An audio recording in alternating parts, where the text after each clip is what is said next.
interesting aspect of her life relative to organ donation. And in the conversation back and forth, I get this one email that says, yeah, I just presented to the UN. And I'm thinking, the UN? Wow, this really is somebody that I don't know at all.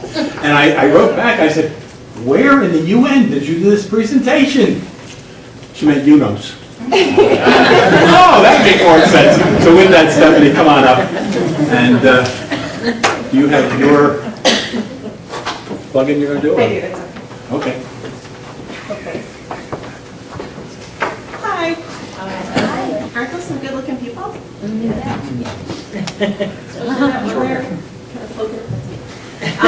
I'm Stephanie. I want to thank everybody so very much for allowing me to come and share my personal story of what I do for a living and how my life intersected with my profession.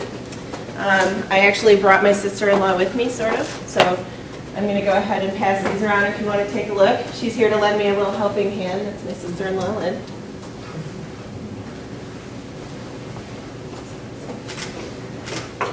Okay. So, I'm from Gift of Hope in Chicago, and for almost 3 years it's been my privilege to be a donation specialist.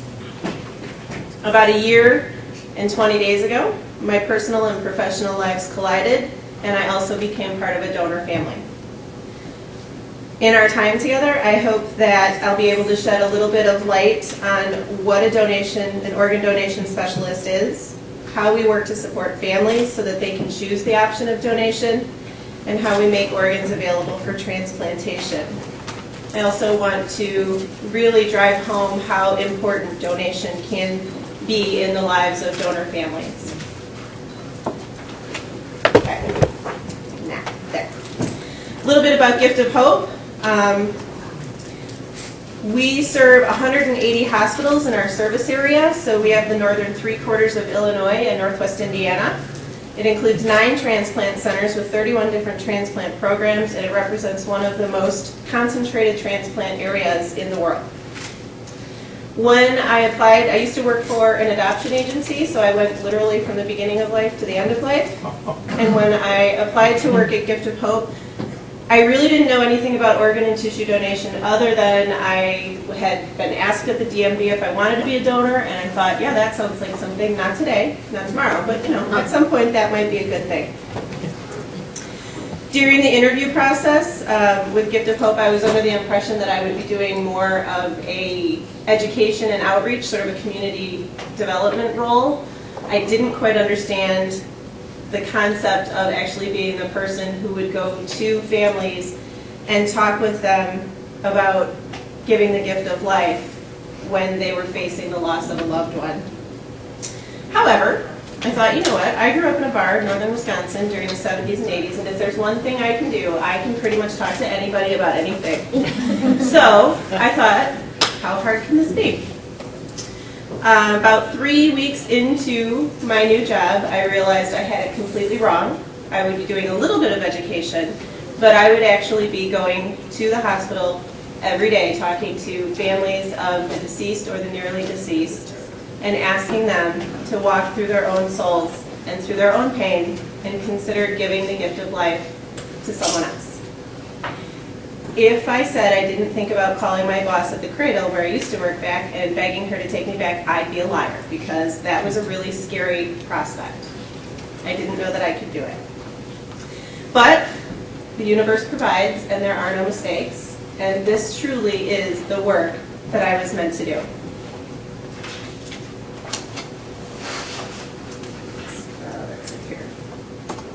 The mission, as we've all talked about, sorry this slide's a little bit out of date, but we've all talked about it, we all know it. I think probably this room more than any other room knows so dearly how critical the mission is that we do.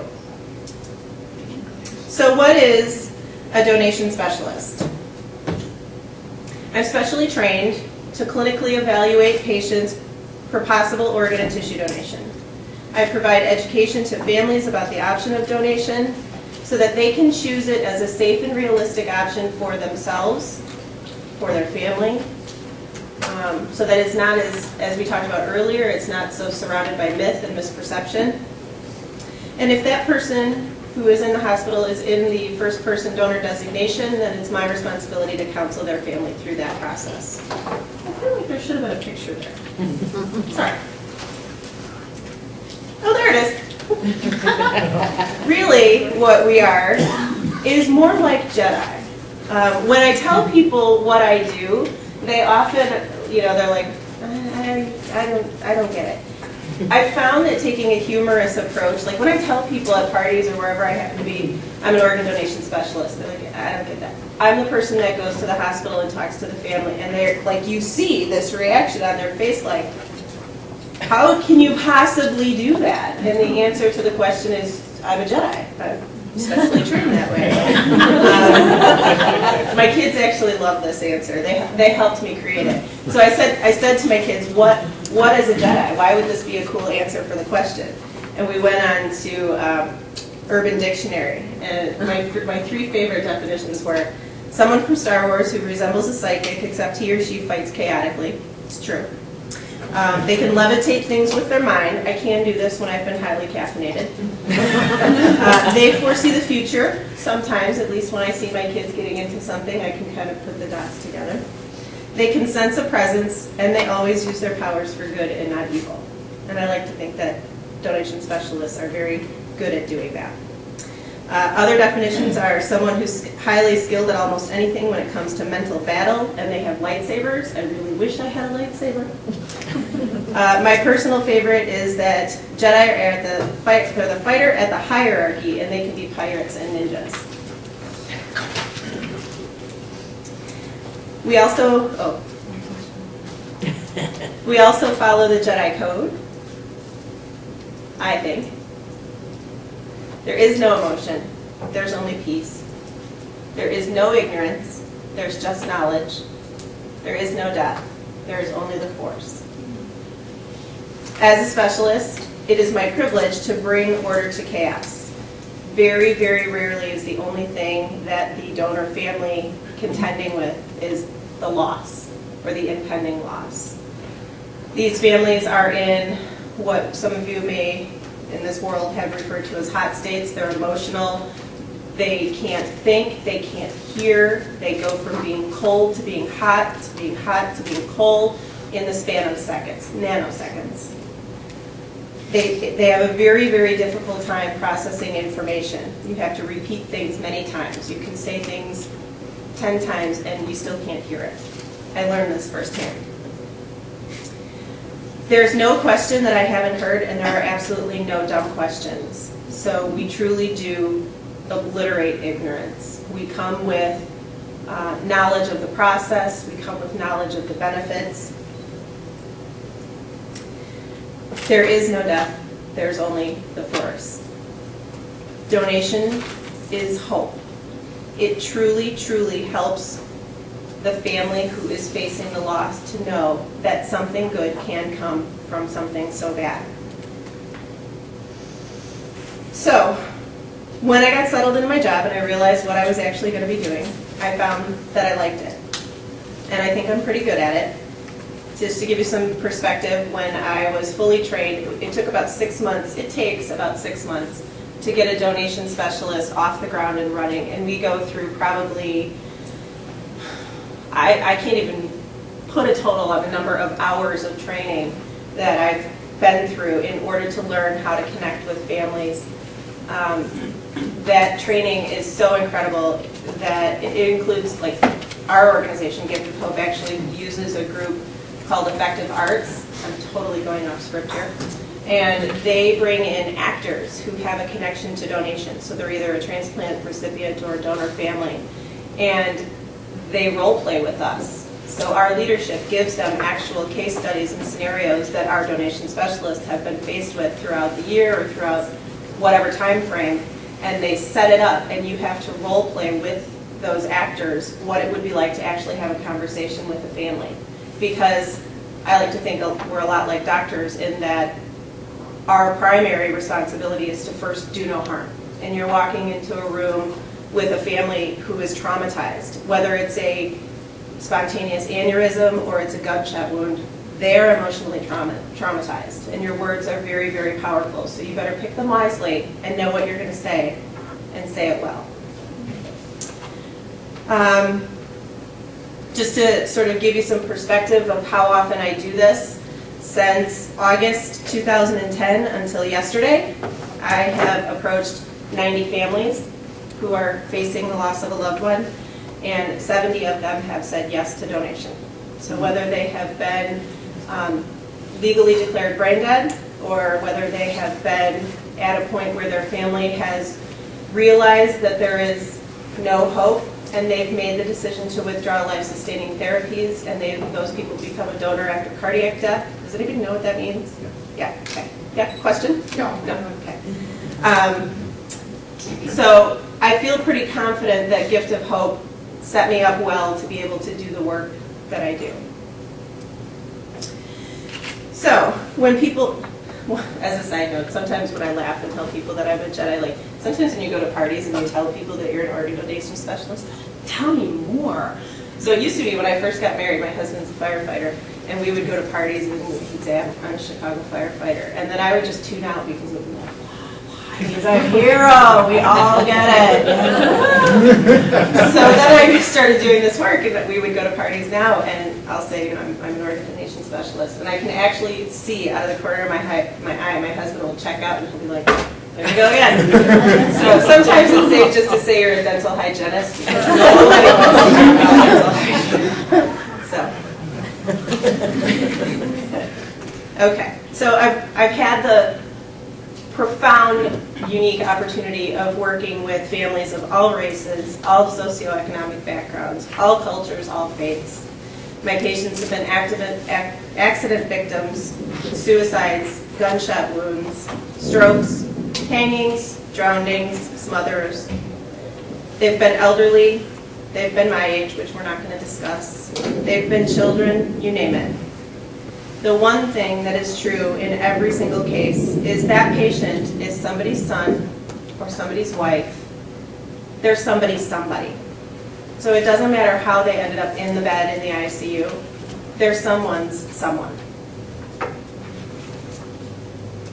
It's a gratuitous image of my children because it's all about them.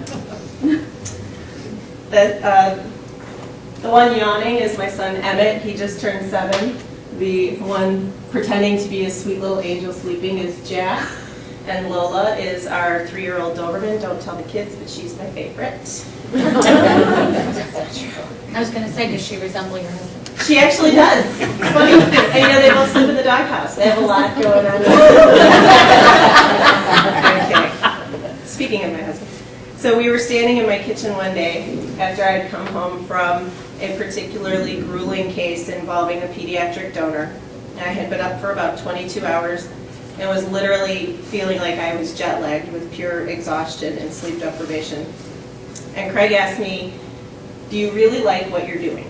Because I looked like 10 miles of bad road, I'm not going to lie.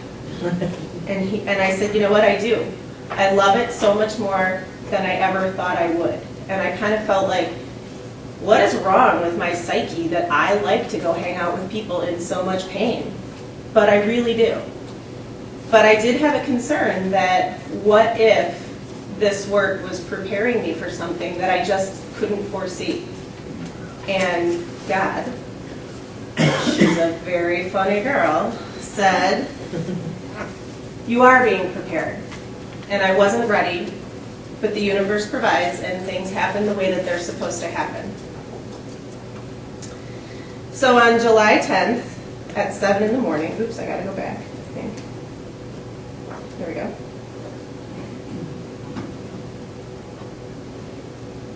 Bear with me. Okay, this won't play, but at 7 o'clock in the morning on July 10th, my mom called me. She said, my sister-in-law, my brother's wife, this is the part where I might get teary, feel free to join me. My mom said that Lynn was at St. Luke's Medical Center in Milwaukee. She had suffered a spontaneous carotid aneurysm. She was on a ventilator, and her condition was grave. This could have been any dispatch that I would have gotten from Gift of Hope. It could have been any call that they would send me out on to evaluate a patient for brain death. But this was my sister for 20 years. She took me to my first rock concert. She taught me how to curl my hair. She told me that if I did not go to college, she would personally hound me for the rest of my life for the mistakes that would follow, and she was right. And I thought, this can't be happening. This isn't real. This is not my life. This is my work. I hung up the phone with my mom, and I went in the bathroom and I threw up because I was just so shocked. And then I jumped in my Jeep and I drove from Chicago to Milwaukee in 62 minutes in rush hour traffic. So clearly, I have a guardian angel, and she can drive as fast as I can.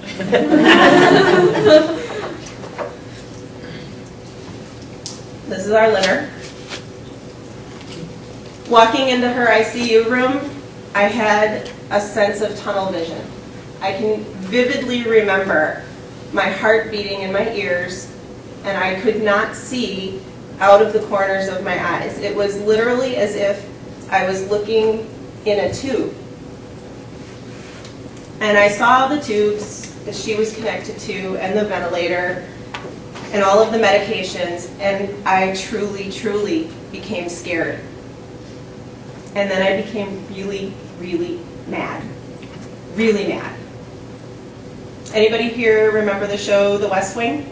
Oh, yeah. One of my favorite episodes is Two Cathedrals, when President Bartlett, the greatest president this country never had, went into the cathedral, and after losing his confidant, his secretary, was so mad, and he stood at the altar and cursed God. And I won't torture you with my Latin, but basically what he said was, "What did I ever do but give you thanks, O Lord? Am I really to believe that these are the acts of a loving God, a just God, a wise God? I was your servant here on earth, and I spread your word, and I did your work." Standing in Lynn's room, I so wish I spoke Latin, because that's how I felt. How could you do this? She is a mother and a wife, and she was the breadwinner, and they need her. Her husband, my big brother, and my two nieces desperately need this woman.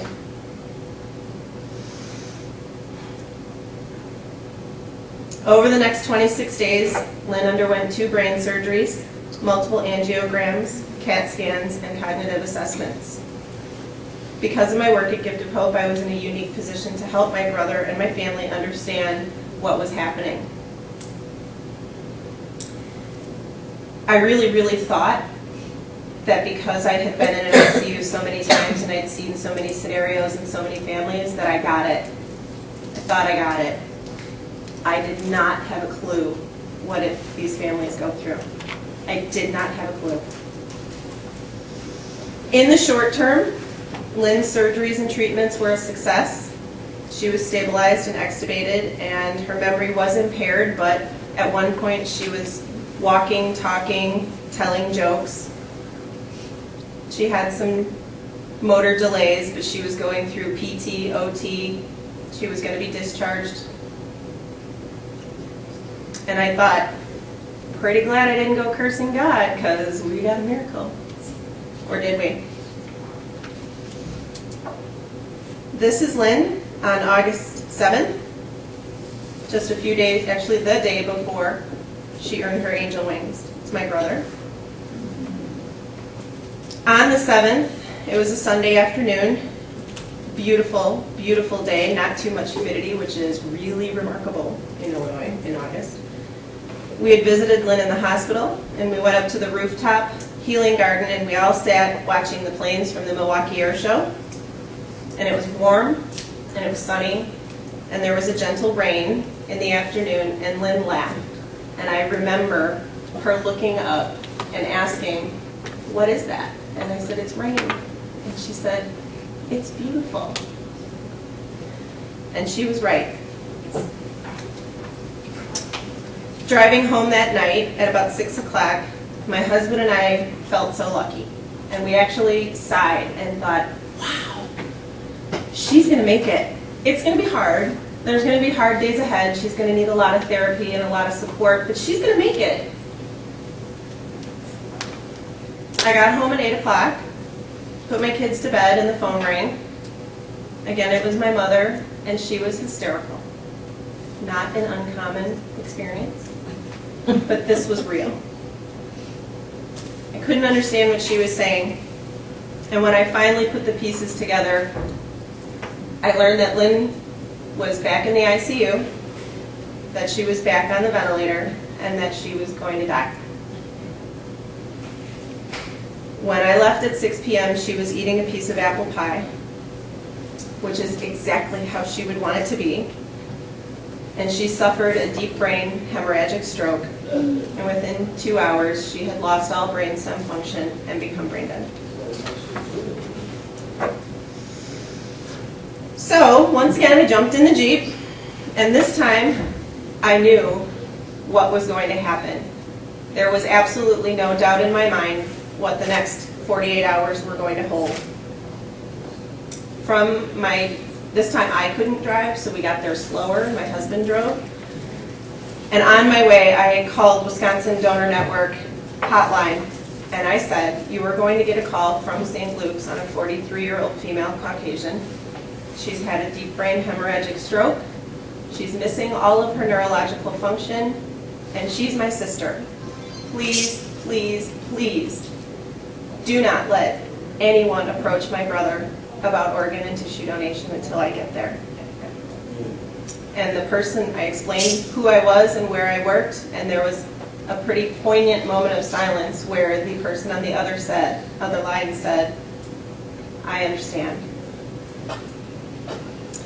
When I got to the hospital, my brother came to me and said, they're going to make me pull the plug on her, aren't they? And I said, no, they're not. I explained what an apnea test was like, and I walked him through the process of legally declaring someone brain dead so that he could understand that at no point was he going to have to make that decision. And then he said to me, someone who does what you do is going to come and talk to me, aren't they? And I truly, my heart broke. In that moment, the world came crashing down around me. I said, Ken, you don't have to do this. This isn't about saving other people's lives. This is about Lynn. You don't have to choose donation. And he said, is there any way that they can save her? Is there anything that they can do to bring my Linner back to me? And I said no, with tears pouring down my face. And he said, I don't know where he became so wise, because he's my older brother. He used to tie my ankle to the bathroom door and leave me there for hours. Very wise. He said, and she should give what she can so that someone else can live. It's what she would want.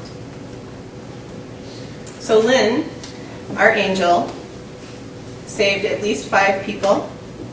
She donated all organs and tissues. And what we know so far is that her heart and 1 kidney went to a 34-year-old mother in southern Wisconsin, and her other kidney went to a 50-year-old man on dialysis. I hope that someday in the future, please stop crying, I'm so sorry.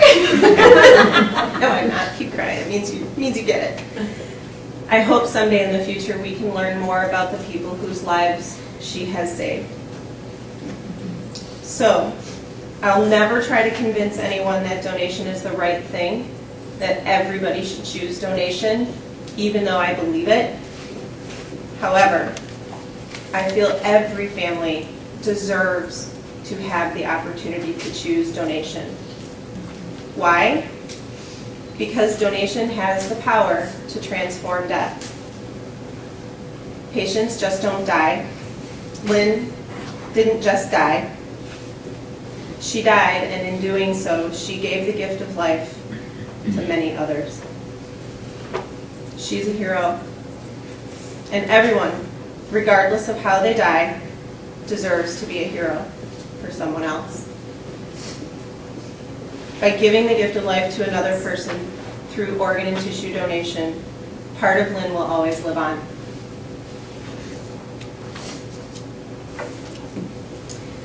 Losing Lynn has been, without a doubt, one of the most significant events of my life. It's profoundly changed the way that I work, and it's galvanized the path that I'm destined to travel. Before having lived through the donation experience on the personal side, I really thought I understood what donor families go through. I had no idea that it was so much more life-changing.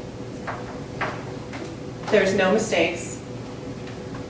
I would give anything to have Lynn back. I so greatly miss walking into a family party and her big, she was only like 5 foot nothing, and I miss her hugs so much. I miss when she used to get excited, she would clap like an otter. I'm sad that her kids won't get to know how awesome of a sister she was. But there's no mistakes. And through her death, her gift of life and the blessings that she has left will continue to go on. They go on in the people that she saved, and they go on in me. And though we lost her, I'm so much better able to help the families that I work with see that there's hope beyond death. So where does this take me in the future? This summer I was accepted into the Master of Science program in thanatology. You get the same look that you get when you tell people you're an organ donation specialist, that when you tell them you're going to be a thanatologist, they're like, what? Thanatology, as you can see, is sort of like, it's the study of death and dying on the deceased and the bereaved, but it's also sort of where spirituality and sociology and religion all meet. And I think it is the perfect education for working with families who are considering organ and tissue donation. My hope is that moving forward as a donation specialist, I'll be able to help others face death in even better ways. Lynn's legacy lives on. It lives on in me, and I hope that after today, it lives on in you. Thank you.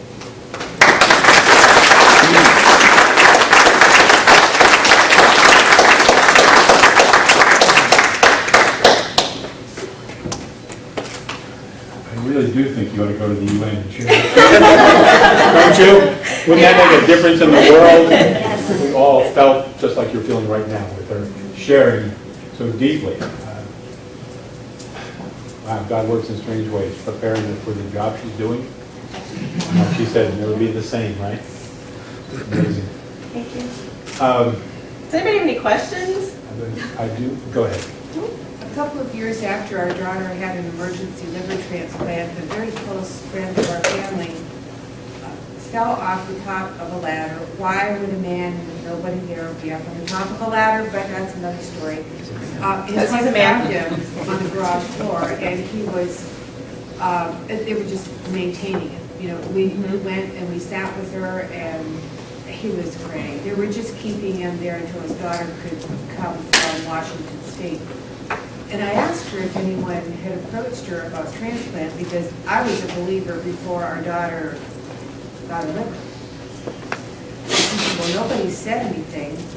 And I felt one part of me was going, come on, he's in decent shape, you know. He had like a C3 fracture. But I didn't know where to go with that, because I didn't want to push her. You know, hey, you gotta get there and find somebody to take his organs. And his son, who is an endocrinologist at the University of Pittsburgh, was there, and he heard me say it, and I thought, I can't push these people anymore. I mean, they knew about our daughter, and I didn't know where to go with that. All I did was love it. I couldn't push it verbally anymore. What would you have done? I'd push because they're crazy at that time. They are. Really good decisions. You know, it's funny. So a little bit about how the donation process works from a technical perspective. Organ donation is so important that the government actually says any hospital that receives Medicare or Medicaid funding is required to call their local OPO for every dead, deceased, or every eminently dying patient. And there are some nurses, a lot of nurses frankly, who are like, I can't make that call because this family is having the worst day of their life. How can I make their day so much worse by having them face something so horrible? But what I will tell you, as a donation specialist, I've seen it 100 times, and as a donor family, the worst day can't get any worse. It already happened. The worst thing that could happen has already happened. So somebody coming to me, if I were in that situation, when I was in that situation, and saying, it doesn't have to end here, it doesn't have to end this way, is a gift. It's a gift. And I've had mothers of children throw their arms around me and thank me for offering them donation. I've had wives whose husbands have died tragically at work who have thrown their arms around me and thanked me for being honest and saying that there was something good that could come from something so bad. Because when the worst happens, nobody knows what to say. Nobody knows what to say.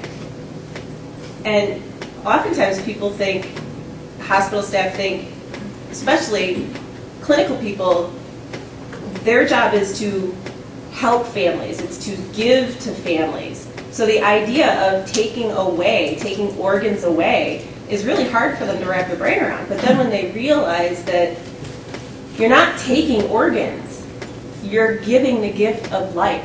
You are giving that family the gift of knowing that their loved one's death, they didn't just die, they became a hero. So I would push, gently. Well, I hope I never have that experience to do what you're saying again, because it was dreadful. Call me. I'll come out. You know, when you said that you called the transplant hotline, I was thinking, shoot, I could have done that, and they could at least have been making contacts within the hospital. All you ever have to do is tell your nurse. They know how to find us. Okay. They all know how to find their local OPO. And thankfully, I do have to say, I've even seen an improvement in the 3 years that I've been doing this work. The way that organ donation has evolved in building relationships within hospitals, it is not adversarial. We have done so much education and so much relationship building that I have 11 hospitals that I work directly with out of our 180, and when I walk onto a unit, whether there's a patient there or not, if I just go to round or to say hi or do whatever, I'm part of that team. So there's no more the animosity of, well, you know, here come those organ people and they're gonna, you know, try to hurt my patient, my family. It's not like that anymore. They realize that there is a benefit in donation and that sometimes people die. And when they die and the worst has happened, they can do no more, but we can. Any other questions? I was just going to ask, who evaluates? Is it the hospital staff that evaluates a person before they call you to say this person may be a candidate? That's a great question. Donation. I mean, what's the criteria? Sure, it's a great question. So there are specific criteria that the government sets out. It's actually through the Centers for Medicare and Medicaid, and they send out regulations as part of requirements for participation. And they say there's anybody that's on a ventilator with a life-ending injury who's missing one or more brainstem reflexes, or anyone who's on a ventilator with a life-ending injury and the family has chosen to withdraw life-sustaining therapies. So there's two triggers that alert the staff to call. well, the reason I ask is because this past March, my father-in-law had pancreatic cancer that spread rapidly. And they were more or less just keeping him comfortable. He was cognizant probably the last 2 days. he was just kind of, prior to that, slipping further and further away from us to where he wouldn't react to only certain people. And we knew the cancer had spread through him quite rapidly. When it shocked me that when I came in one morning after having gone to breakfast with my husband, we were there at the hospital constantly, that someone approached my mother-in-law. And it really surprised me because I thought, wait a minute, who's evaluating this? You know, they know that he's got cancer and that's all through him. That there couldn't possibly be much, if anything, that hasn't been touched by the cancer. What happened here? It could be for medical education and research. I know about it. When my dad died, my dad had metastatic renal cell carcinoma, and I just like to say that because it makes me sound like I know what I'm talking about. It just rolls right out. I don't know what that means. I know he had cancer, and the same thing, you know. And again, that too was a surreal situation because, you know. Because of course, you know, my mother-in-law was basically in a fused state. Yeah, absolutely. And I don't know if she heard the entire, you know, what they were asking her. Yeah. And like I said, my husband, of course, he just kind of, you know, went nuts, and I'm like dragging him down the hallway, just calm down. Yeah, I never thought of research because it just, you know, it really surprised. Well, they, you know, because they know about where I had a living-related transplant, so they know. And it's not, you know, it's not a, it's not like what we talked about at dinner parties. So, if I don't make it, I'd really like to do something good for science, but, you know, we don't talk about it a lot. But it is an interesting option, and I think it is equally as important as donation for life-saving and life-enhancing. I mean, my brother's been a diabetic since he was 7 years old. I would love to wake up tomorrow and find out that somebody donated a pancreas and we now know what the cure is. We're never going to get there if somebody doesn't donate for science. My husband's diabetic too. So, any other questions? What's the main reason that people give for refusing to donate? Oh, why do people give for refusing? Well, the real answer is fear. It is not anything, it's fear. Oftentimes the way they are treated in the hospital will impact their decision about donation. Oftentimes, like I said before, very rarely is the death the only thing the family is contending with. So when you have unresolved issues in a family context and you find out that that person is going to die, you really have to come to grips with that quick. And I think a lot of families go into protection mode and they really feel like, number one, when you're in a hospital, you lose all decision-making capacity because when the staff is working to save your loved one's life, they're not asking you, do you want this patient to be on a, you know, ventilator? Do you want me to give them DDAVP? Do you want me to, no, they give it to them because they're saving that person's life. You don't have a lot of input. But when somebody like me goes to a family and says, you have the choice for organ and tissue donation, it's the first time they have control. And when you're in a whirlwind of being out of control, having the ability to say no to something and feel like you have control over it is a comfort.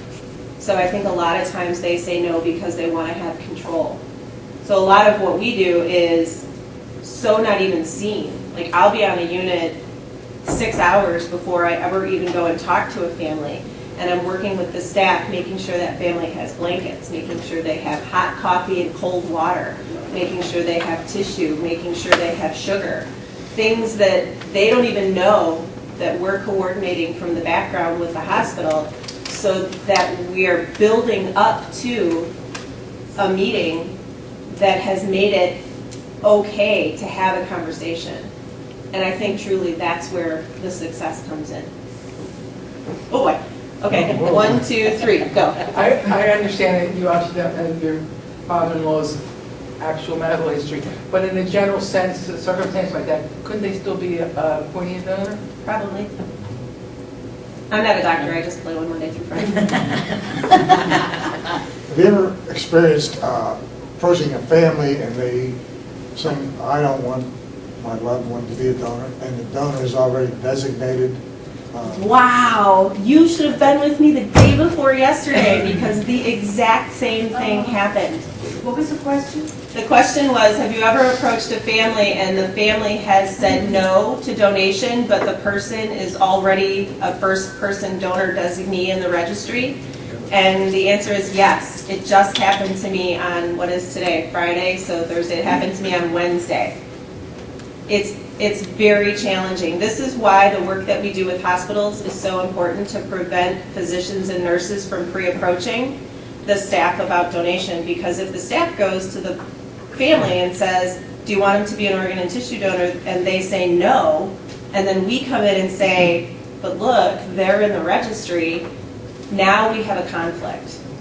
And so something similar happened this week where I went to the family with the staff. We had the affidavit from the Secretary of State's office, and it was not what the family wanted for their loved one. But interesting, I don't know if everybody knows this, you probably do because you're very smart and much more involved in donation than most people. Donation doesn't fall under, it's not like an advance directive, it's not like any other piece of law. It's actually under gift law.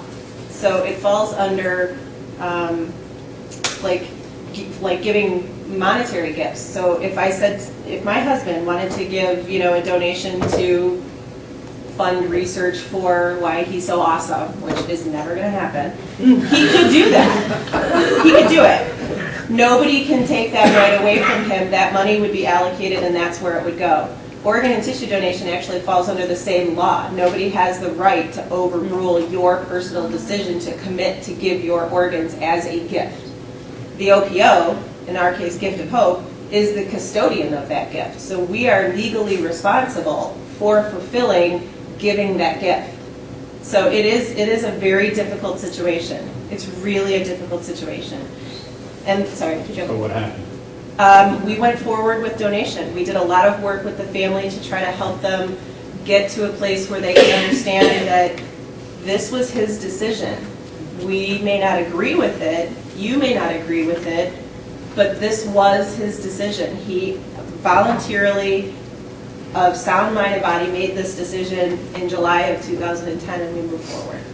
And how was the family responsive to the medical area and you after that happened? Were they angry? Yeah, they're not happy. They're upset about it. They're upset about it. But the hope is that the work that we did in that moment, again, I would argue two things. Number one, we did the right thing. As an OPO, we did the right thing. We honored that person's decision to make a life-saving gift. The other thing is that we did good work. We didn't just do the right thing, we did good work. And so they may be angry right now, but now is now.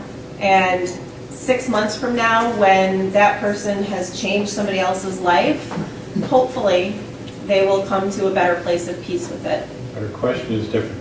The question is, how did you get cooperation from the angry family who didn't want it to happen, that you needed to move forward with organ donation? They understood. The hospital. So they finally accepted it. They accepted it. Okay. The hospital supported us as well, and we all came together as a group and said, this is the law. And they signed all of the paperwork. They completed the med-soc. They complied. They didn't like it, but they complied. One last question in the back.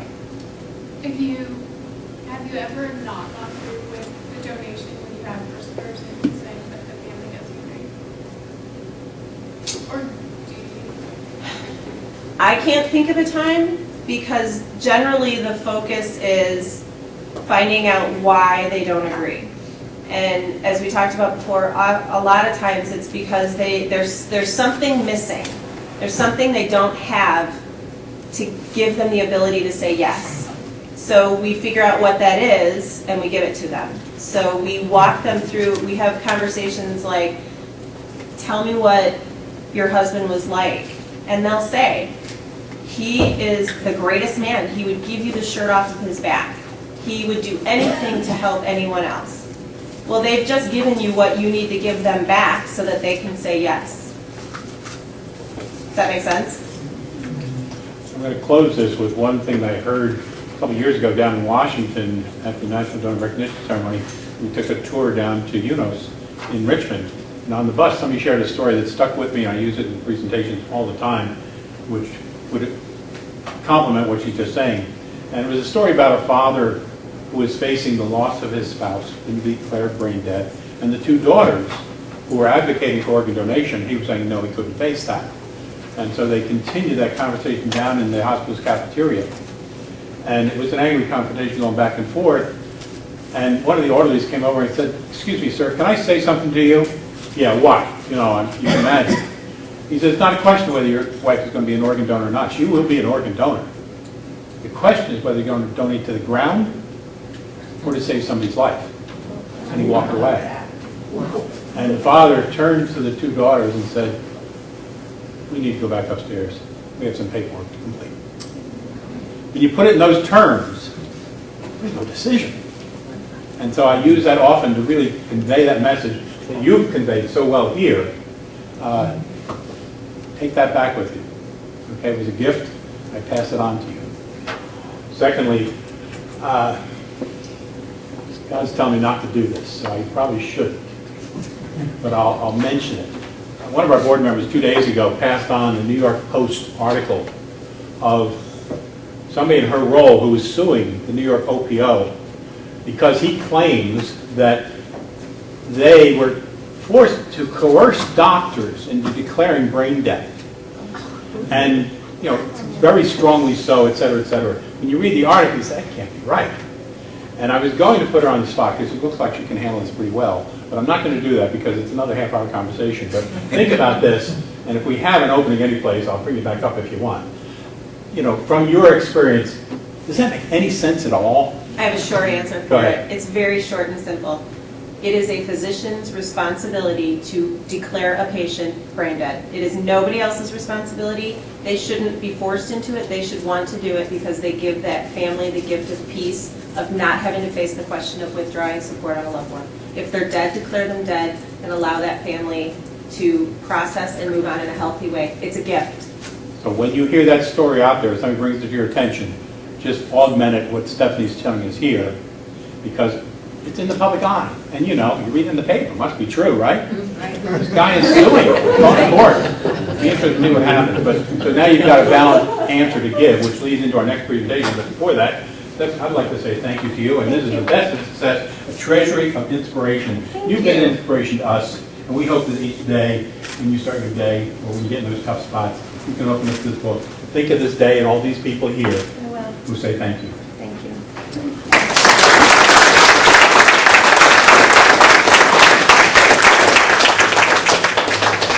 All right, who's got my sister?